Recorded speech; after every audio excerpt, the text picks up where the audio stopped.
Thousands of people are taking part in demonstrations across Spain tonight on the eve of the country's local elections. The protests over high unemployment and austerity cuts began last Sunday with young people camping out in the capital, Madrid.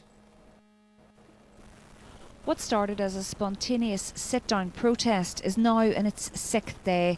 Spanish youths, 45% of whom are unemployed, are the catalysts behind the wave of demonstrations which have taken place in cities right across the country.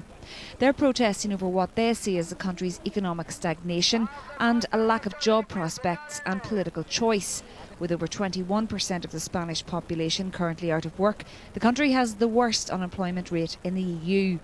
Many of those taking part in the peaceful protests say they were inspired by recent pro-democracy events in North Africa and the Middle East.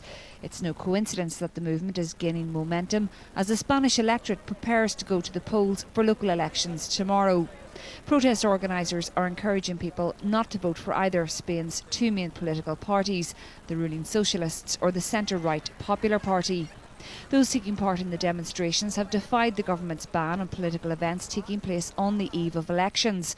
However, as thousands crammed into Madrid's main square last night in anticipation of the moratorium taking effect at midnight, the government opted not to enforce it. With word having spread via social networking sites, the demonstrations aren't just confined to Spain. Here, hundreds of protesters turned out in Dublin, Cork and Galway this afternoon to show their solidarity with the Spanish movement.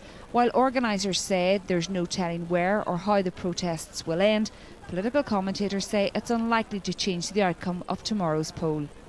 Emer Lowe, RTE News.